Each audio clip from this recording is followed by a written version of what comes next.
Before you hear these stories, I want you to do something. Take a look around the room. You're in. Check the windows. Check the doors. Now ask yourself one question. How certain are you that you're really alone? Because the people in tonight's stories thought they were safe.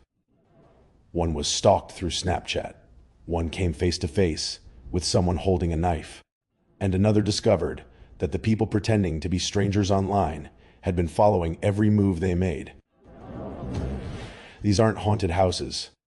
There are no demons, no monsters hiding under the bed, just ordinary people living through the kind of nightmares that can happen to anyone. And the final story has a twist so disturbing. You'll probably think about it the next time your phone lights up. So turn off the lights, put on your headphones, and whatever you do, don't stop watching. Welcome to Midnight Screams, where every story is a reminder that the real horror begins when reality refuses to feel safe. Ever since Snapchat implemented that new Snap Map feature, it basically lets you stalk any of your friends' locations. Well, any of your friends who choose to have it enabled. For some reason, I used to have it enabled. I guess just because I liked my friends to see that I was busy a lot, or something dumb. I'm in 11th grade, a junior in high school. Snapchat is obviously a huge thing these days in high school. If you don't have one, your friends will likely question why. Even the weird kids have Snapchat. Like the really, really weird kids, like the ones who sit in the corner of the lunchroom alone. Maybe that sounds specific in saying that, because I am being specific. There was a kid named Zach. He'd been a socially awkward reject since elementary school. No one really knew if he actually had any issues or not, and everyone could agree that there was always something a bit off-putting and unpleasant about him. Apparently, the kid was on Snapchat, and was somehow getting people's Snapchat usernames. My username was one of them, apparently, because one cold December day I got, "Zach Meister added you as a friend from Snapchat." I already knew it was him, so I added him back. I don't know why, I guess because I'm just too friendly of a person. Minutes after adding me, he sent me a picture and then a video. I didn't want to open it because I knew it would be weird, but I was also curious to see what it was. I waited a few hours to show as much disinterest as possible. I opened it when I was in my bed, and what it was weirder than I thought it would be. There was a picture of me sitting in the lunchroom at school, but then the video was of when the bell rang and everyone in the lunchroom got up, including me obviously, and he zoomed in on me and recorded me as I left the lunchroom. The worst part was the caption at the bottom, which said, "Cute LOL." I ignored it. I was so close to removing him, but for some reason I didn't have it in me to do that. That night, lying in my bed watching TV and Snapchatting friends, Zach, also known as Zach Meister, messaged me on Snapchat. Unfortunately, I accidentally clicked the notification right away, which took me to his message, which said, "You live on Mason Street." I answered back, "Yes." He answered back immediately. I planned on not opening his chat this time, not for a long time, but the longer I waited, the more he messaged me. I was so close to blocking him, it was not even funny. He started sending me pictures now, pictures I was not planning on opening that night. I knew that the longer I took to respond, the less interested he would be, so I put my phone down on the desk, turned off the TV, and went to sleep. The next morning when I woke up, my window was wide open, as well as my closet door. I literally mumbled to myself, "What the hell?" I didn't remember opening either of them, but my room was absolutely freezing. I saw a bunch of new notifications from Zach on my phone. Then it sank in. What if this was him? I opened Snapchat in a hurry and opened the snaps from Zach. It started with a picture of a sidewalk last night, then a picture of my house, then a picture of my bedroom window, then a picture of me taken through the window, and a picture of Zach standing inside my room, then a picture of me in my bed taken from my closet. That was the last picture. Then I saw his messages. There were so many messages, a lot of them starting with, "Why do you take so long to answer?" Then later on he said, "I'm gonna come visit you, LOL. You have your Snap Map on too." Then he said, "I like watching people sleep." Then he said, "I found you with your Snap Map. I hope you don't mind. I think you're cute though. I need to mention I'm a guy, in case you were wondering." The rest of the messages said things like, "Are you up yet? What are you doing?" I didn't care anymore though. I screenshotted the chat. Unfortunately, I did not think to screenshot the pictures in time before it was too late, and he blocked his Snapchat account. When my parents found out, they were in utter disbelief. My dad mostly handled trying to contact the police, which turned into a big thing. Police had to do an investigation, which got the school involved as well. Apparently, Zach lived with his single alcoholic father, which kind of explained a lot. The screenshots of Zach admitting he found me via Snap Map served as proof, enough proof to get Zach charged with juvenile breaking and entering. No one ever saw Zach at school again after that. It was assumed he and his father moved far away. I've been using Snapchat for a little over a year, just as a way to share cool or funny things going on in my life. In high school, there's always that one weird kid who acts like a psycho, the one who would prank someone by putting a dead rat in their locker. That kid at my school was named Alex. Alex had done a lot of questionable things and had been suspended multiple times. He had brown hair that was always a bowl cut, and really pale skin, the vampire Bill type.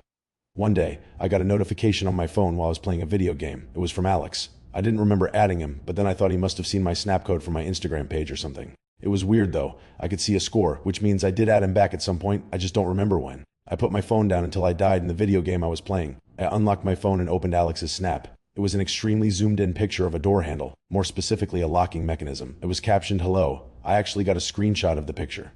I was kind of creeped out because I knew this kid was the kind of person who would come to your house and do something really messed up. I texted him back asking why he sent me that picture. He responded with another picture. It was a blurry picture through a window, looking into a house. My heart sank when I realized it was a picture of our kitchen. I also screenshotted this picture. I ran straight to our kitchen and looked out the window. I saw him on my deck, laughing. I ran around the side to our dining room and threw open the door.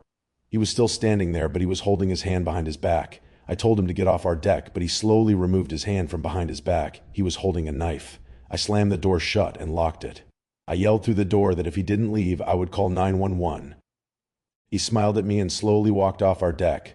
I ran to make sure all the exterior doors were shut and locked. I don't know what he would have done if I hadn't slammed the door shut, but I hope I never have to find out this is a short story, but it started just 2 days ago, and it has me scared shitless. I tend to get a lot of random people adding me on Snapchat because I have my Snapchat in my Instagram bio. Not to toot my own horn, but I live a kind of lavish lifestyle and show it through my Instagram pictures. One rainy night, when I was chilling with my friend, 2 random girls added me on the app, one named Casey Welsh, the other Brie Owens. I added both of them back. They both had really low snap scores though. One had a snap score of 200, the other had a snap score of a couple thousand. I figured, okay, that was that. I had to wait and see if they'd send me anything. Sure enough, the one named KC snapped me a black screen with the caption, "You're cute." I ignored the message. It seemed like someone was messing with me.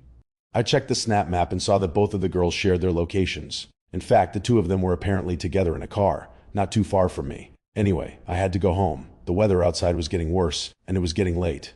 I jumped in my car and got on the highway, but drove slowly given how bad the rain was getting. There weren't many, if any, cars on the road at this point. One car finally caught up behind me and stayed behind me for a while. I got off the highway at my town's exit, and so did the car behind me. Not really weird. I took the left turn off the main road down the street toward my house. So did the car behind me, though now it was slightly questionable. I pulled into our house's driveway and turned off the car. The car that was behind me slowed down once it passed our driveway, then came to a halt. My heart started pumping to the point where I could feel it in my chest. I took my phone, opened Snapchat, and checked the map. Those 2 girls' locations showed right next to me on the map, right on top of my house. I shut my phone screen and felt like I was about to throw up.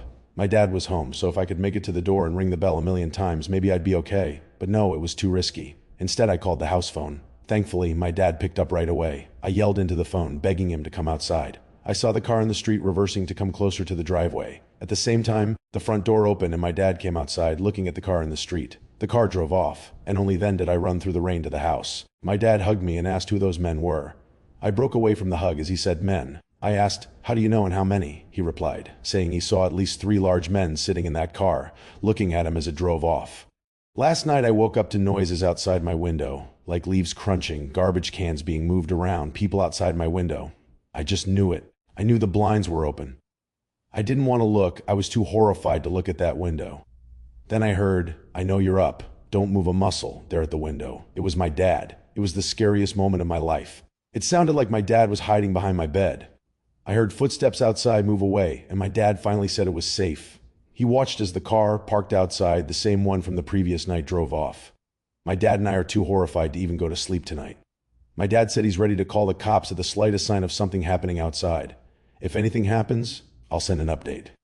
If you're still watching, then maybe you're braver than most. Or maybe you're just too afraid to stop. The people in these stories survived, but not everyone gets a warning before their nightmare begins. So tonight, before you go to bed, double check your locks, close your curtains, and if your phone suddenly lights up with a notification from someone you don't recognize, think twice before opening it. If you enjoyed tonight's stories, subscribe to Midnight Screams and join thousands of viewers who return every week for the darkest true horror stories the internet has to offer. Leave a comment telling us which story disturbed you the most, or share your own true experience. Your story could be featured in a future episode. Until next time, keep the lights low, keep your eyes open, and remember, the scariest stories aren't found in movies. They're waiting in someone's memories, maybe even your own. This is Midnight Screams. Sleep if you can.